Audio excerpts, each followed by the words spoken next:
So, The Promised Neverland, episode 4, was titled 291045. So, yeah, that was the title of this week's episode of The Promised Neverland. Now, this week's episode, I liked it. It was pretty good.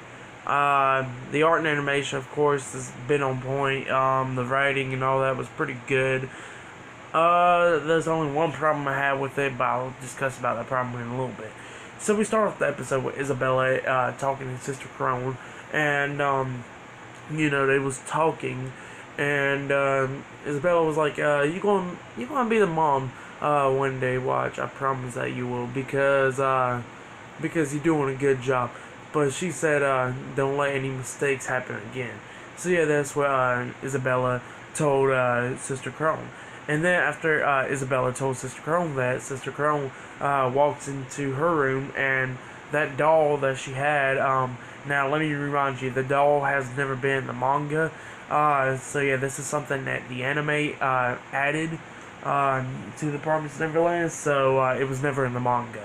And so she grabs the doll and straight up destroys it. So yeah, the doll would never be in the anime again.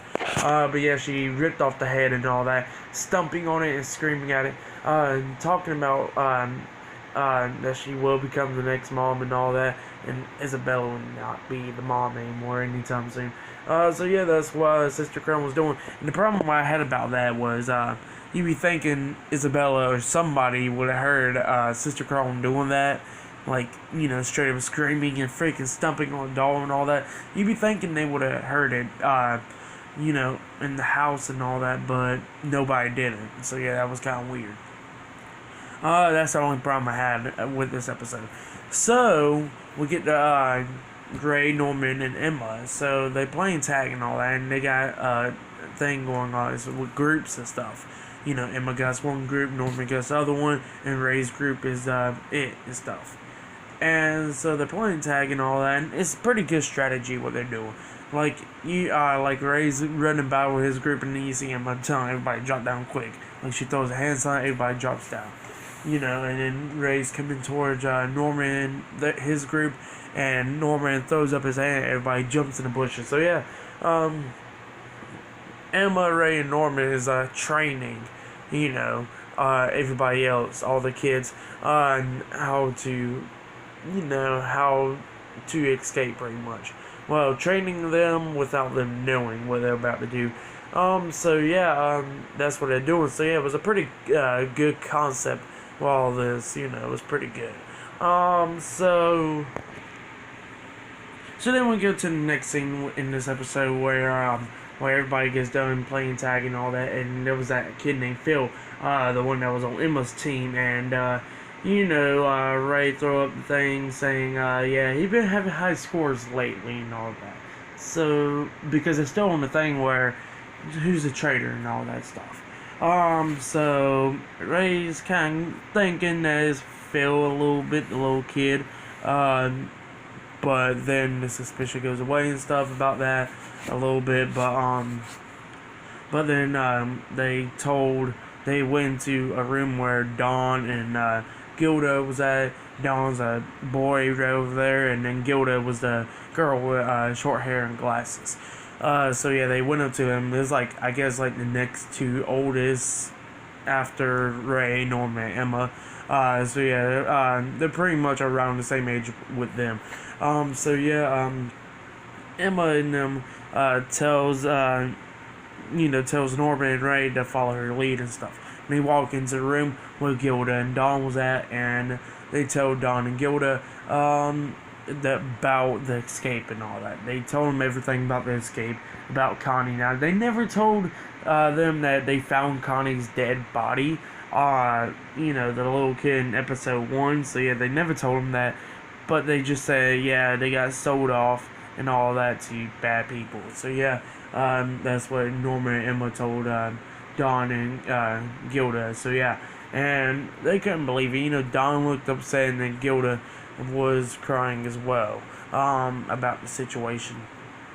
And then they started coming up with a plan and all that, talking about in 10 days on November 8th, we're gonna be leaving now, and Ray's like, why that early and stuff, and then Norman was like, well, we gotta leave before winter comes and all that stuff, and it'd be better to hurry up and leave out, as soon as we can, because there's every 2 months apparently there is a shipping and stuff, and Ray's like, how about this? Let's just take some time, give us a month and a half, and Norman's like, no, we need 2 weeks before winter comes and all that. So yeah, that's what Norman told Ray. So yeah, after they told Gilda and Dawn about the plan and all that, then we see a scene where everybody else is sleeping, and then we see Gilda get out of bed. Well, after she walks out the room, Emma wakes up and stuff, and notices that Gilda was gone. And then Emma goes up, and she puts her ear up to the door, and Gilda was actually in the room with Isabella and Sister Crone, talking to them. Talking about, she passed a letter underneath the door talking about Norman's bed or whatever, about their plan. And so they open up the door, let her in and all that, and then Emma goes up and, puts her ear on the door and stuff to listen out what they're about to say. And, then we see Sister Crone pretty much hesitate, Gilda, telling Gilda, if you tell me what's going on, I know you know, so tell me what's going on, and you could be the only one to go for free, and we see Gilda kind of like wanting to tell, at the same time don't want to snitch on him, but Emma's still listening out.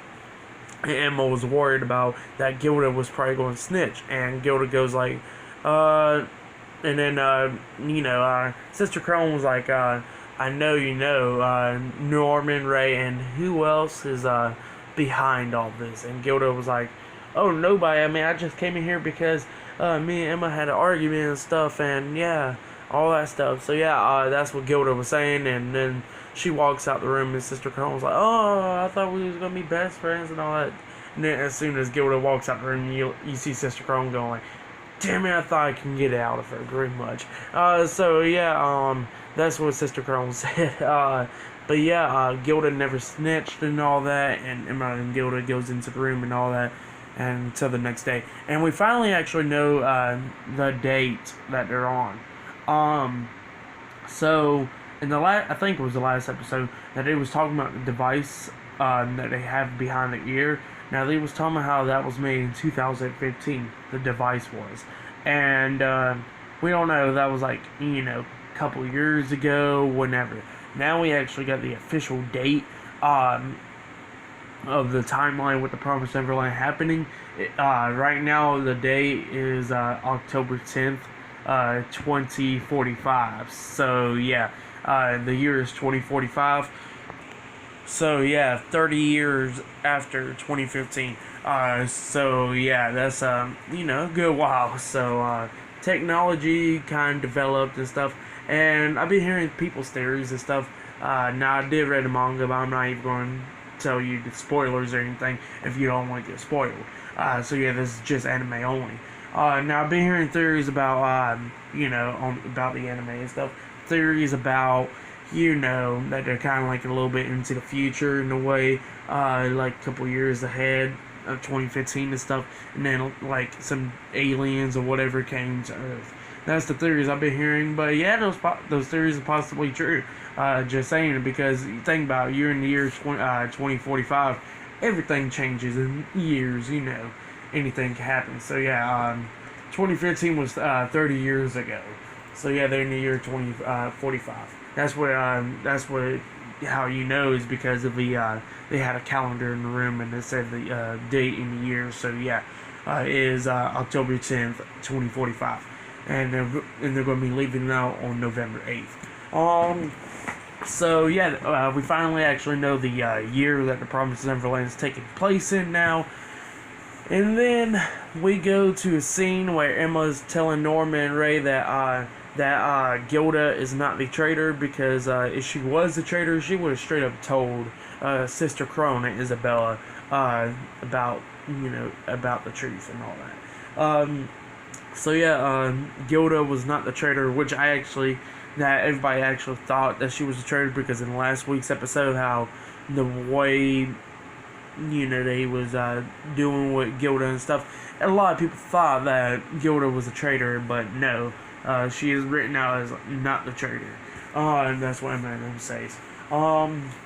So we have a scene where Norman and Ray at the end of this episode. You know, Norman and Ray is talking and stuff, and Ray throws up, "Hey, Gilda ain't the traitor, but Dawn is," and stuff.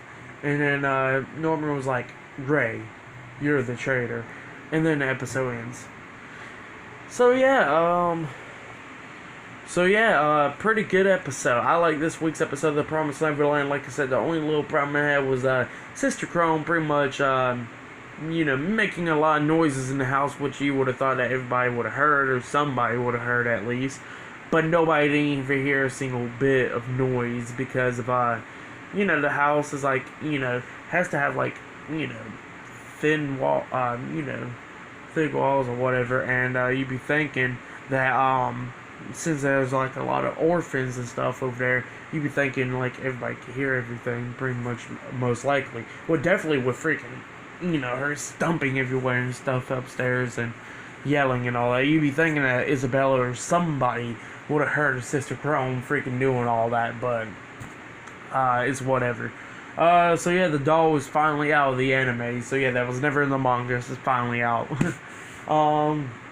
But yeah, we finally know the official year that The Promised Neverland is taking place in, and all that. And Norman, at the end of the episode, suspects Ray as the traitor. So yeah, pretty good stuff. I like this week's episode. Not a bad episode. I'll give it a 8.5 out of 10 stars. That's why I'll give it. Art and animation, like I said, was on point, and the writing style was pretty good, except the part with Sister Chrome, like I said. But yeah, I liked it.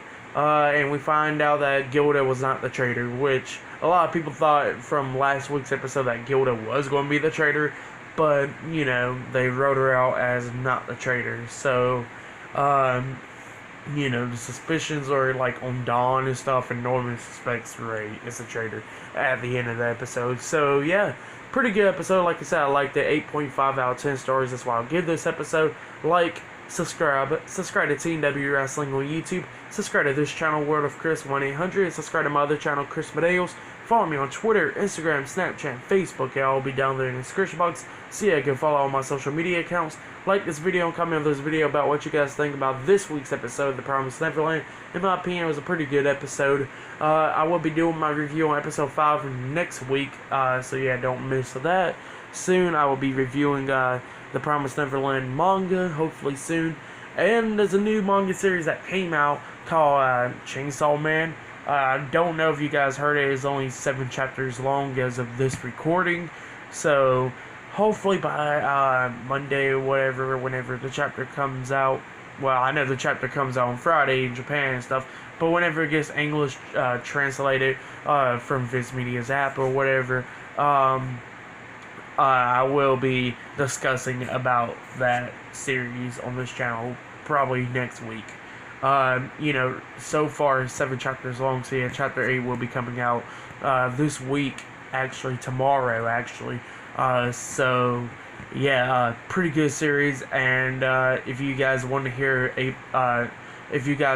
about that series, I will be reviewing chapter 8 of the manga on this channel. So by next Monday, hopefully. So yeah, I will see you guys later until the next video.